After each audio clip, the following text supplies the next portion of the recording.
향기는요, 보이지 않지만 퍼져나가는 것입니다. 성경은 오늘 이렇게 말하고 있습니다. 우리는 구원받은 사람에게나 망하는 사람에게나 하나님의 그리스도의 향기라고 말하고 있습니다. 향기는 보이지가 않습니다. 그러나 그 향기는 사람을 살립니다. 오늘 한 그룹 회장의 도움으로 겉으로 드러나지 않았던 한 사람의 인생을 살려주었습니다. 그 향기는 금메달의 순간에 세상에 퍼져나가게 됐습니다. 여러분, 세상은 금메달을 기억하지만 하나님은 향기를 기억하십니다. 사람들은 결과를 보지만 하나님은 마음을 보십니다. 최가은 선수의 금메달보다 더 아름다운 것은 그 뒤에 보이지 않는 사랑의 향기라는 것입니다. 누구도 누군가의 인생에 이름없이 남는 향기가 될 때에 이 세상은 바뀌어지고 하나님의 영광은 드러나게 되어 있는 것입니다.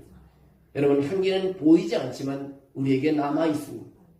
요즘 젊은이들이 많이 찾는 곳이 있다고 합니다.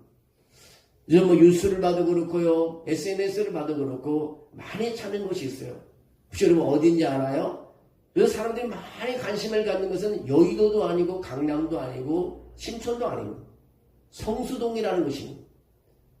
그 성수동이라는 것이 예쁜 동네를 그래서 사람이 찾아가는 게 아니라 그곳에 가면 시대의 흐름과 사람들의 마음을 알 수 있기 때문에 간다고 합니다. 그 중에서 저는 오늘 향수에 대해서 잠깐 말씀드리려고 합니다. 개성에는 향수 공방이 많이 있는데 어느 날 한 사람이 향수 공방에 가서 조향사에게 물었다고 합니다. 조향사는 뭐 하는 사람이냐? 향을 만드는 사람을 갖다 조향사라고 말합니다. 여러 가지 향의 재료를 배합하여 새로운 향수를 만들어서 사람에게 파는 것입니다. 가장 인기 있는 향이 무엇이냐고 물었답니다. 조향사가 이렇게 말했답니다. 요즘 사람들은 좋은 냄새보다 자기 이야기를 담은 향을 찾습니다.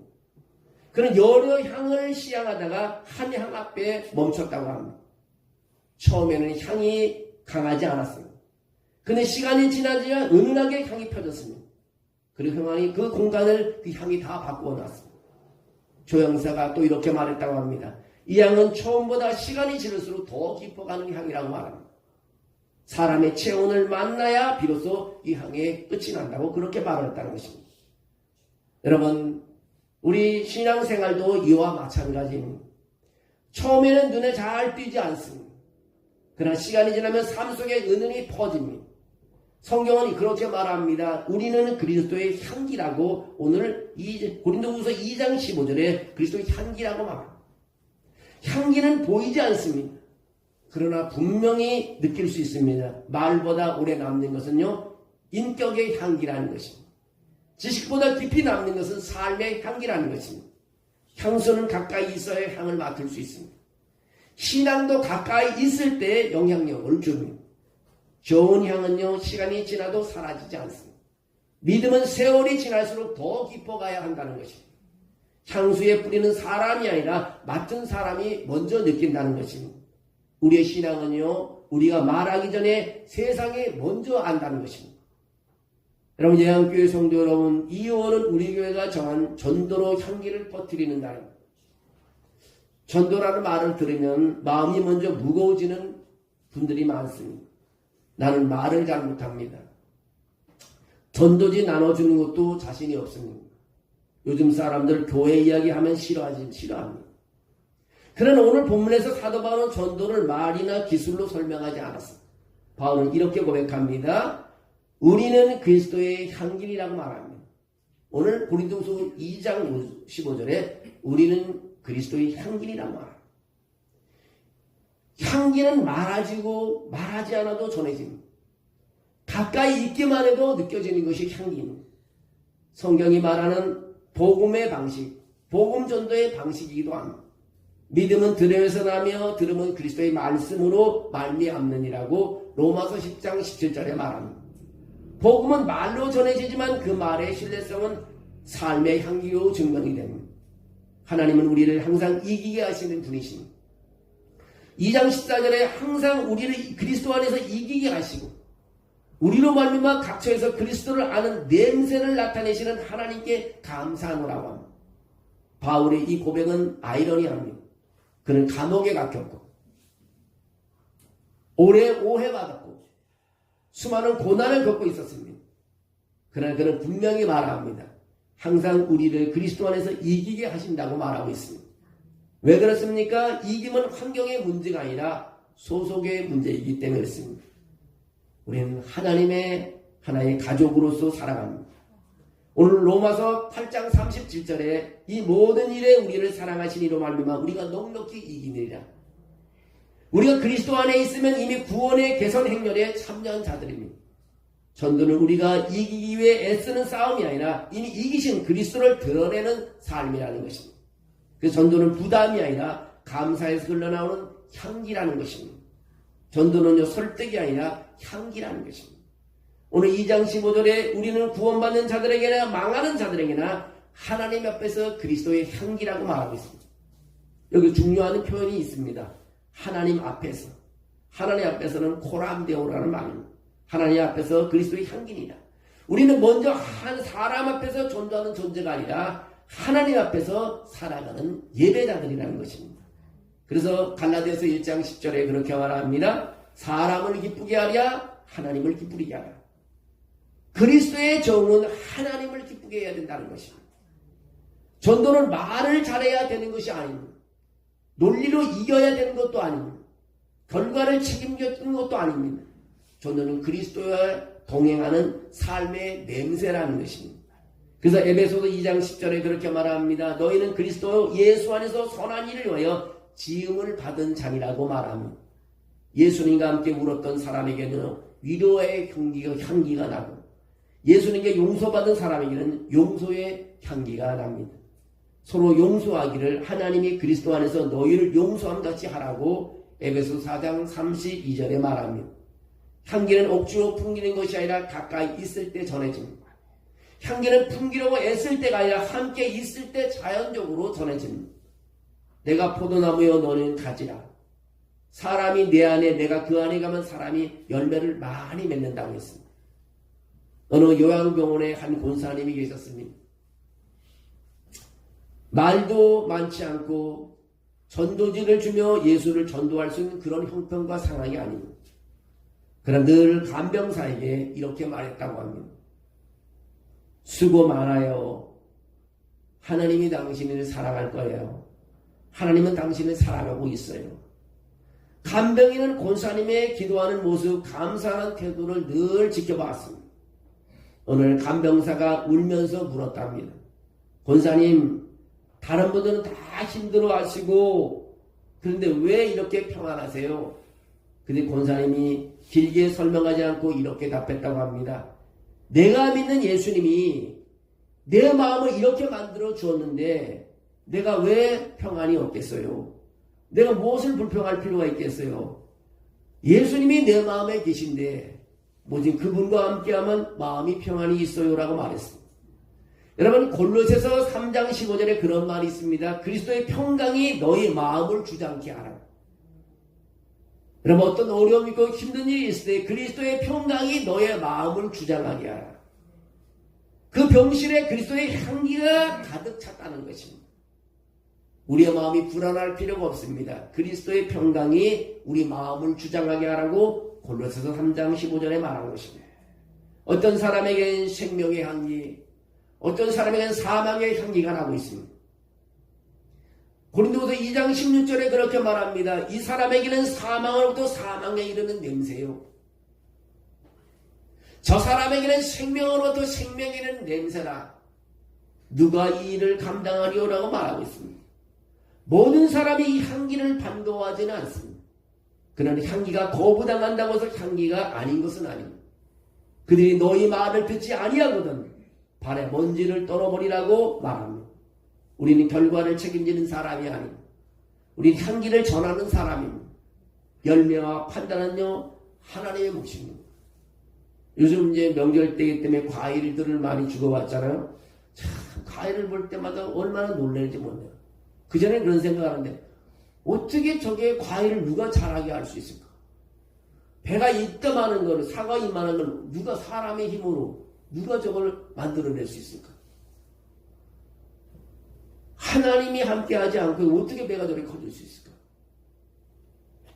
때때로 모든 것을 둘러보면 하나님이 관여하지 않을 것이 없는 것 같아요.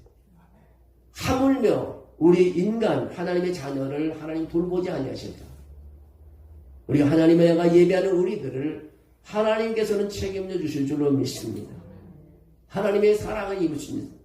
하나님 우리 형편을 다 하신다고 말합니다. 하나님 우리의 머리카락까지 다 세시는 하나님이라고 말하고 있습니다. 우리의 통장에 얼마 있는지, 우리 아들이 어떤 형편에 있는지, 내 몸의 구조가 어떻게 되는지 나보다 하나님이 더 잘 알고 계십니다. 우리 하나님을 향한 믿음을 가지고 하나님을 찬양함으로, 하나님을 예배함으로 주님께서 모든 것을 우리를 통제해 주기를 우리는 기도할 뿐입니다. 내가 가지고 있는 땅 한 평도 하나님의 속 안에 있습니다. 하나님의 땅 한 평을 주지 않으면 내가 땅 한 평도 누릴 수 없는 삶을 사는 것입니다. 모든 것이 우리는 하나님에 속한 사람이기 때문에 우리는 하나님의 아래에서 움직이고 있는 것입니다. 예한교회가 퍼뜨려야 할 향기는요, 그리스도인 것입니다. 예수 그리스도인 것입니다.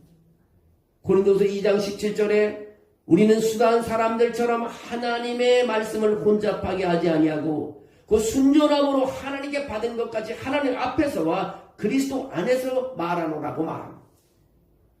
교회의 향기는 숫자나 프로그램의 말 솜씨가 아니라 그리스도 그 자체라는 것입니다. 고린도후서 4장 5절에 우리가 전파하는 것은 우리 자신이 아니요 오직 그리스도 예수의 주되심이라고 말하고 있습니다. 성도의 한 분 한 분이 삶의 자리에서 저 사람 곁에 있으면 마음이 편해 이 말을 듣는다면 그것이 바로 전도인 것입니다. 왜 편해요? 하나님이 함께하는 사람이기 때문에. 하나님이 함께하는 사람과 손잡고요 실패할 수가 없습니다. 우린 일어날 수 있는 것입니다. 왜냐하면 기도가 거기에 있기 때문입니다. 말씀을 붙잡기 때문인 것입니다. 그것은 찬양이 있기 때문입니다.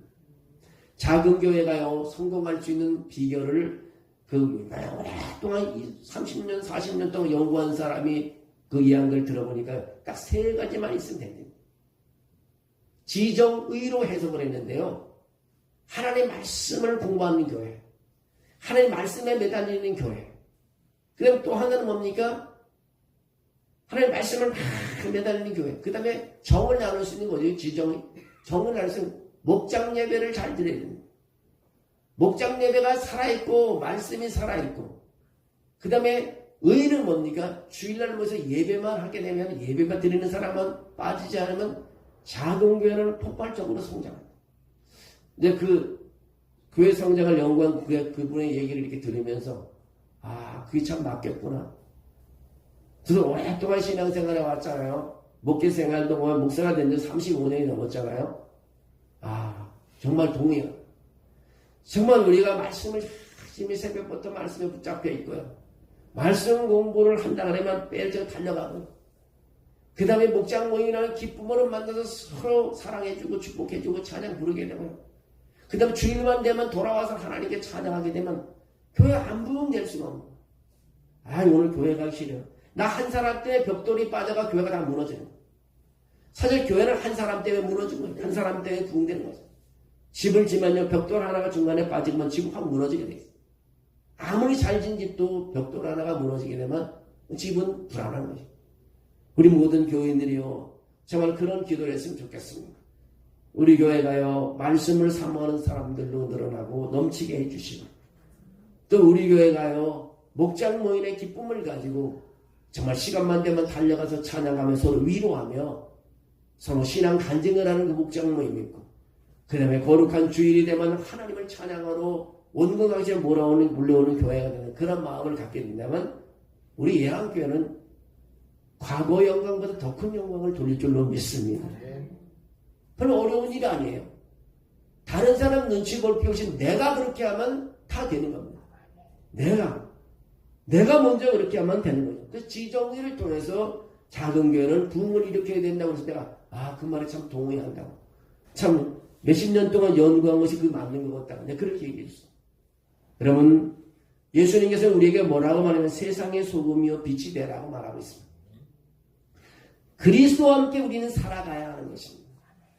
그분의 향기를 품고 살아가야 하는 것입니다.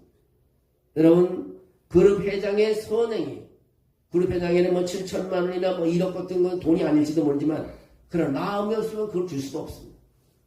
언론에 얘기하지도 않고 그 아이의 꿈을 이루기 위해서 말없이 전달했던 그런 향수가 그 아이를 한국을 낳은 그런 스노우보드에서 최고의 아이 금메달을 따게 해줬습니다.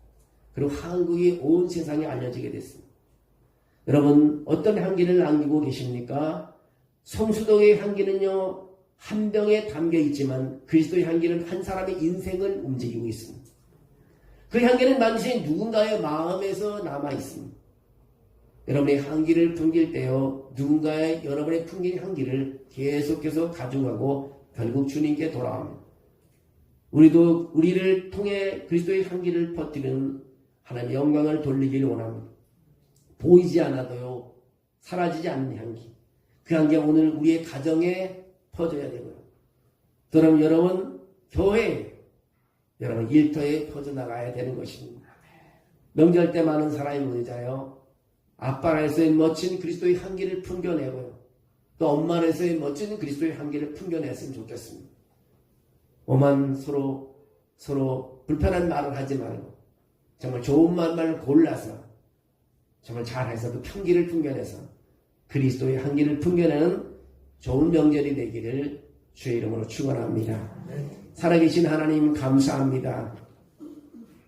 주께서 2026년 설명절 앞에 아버지 앞에 또 예배드리게 하심을 감사합니다.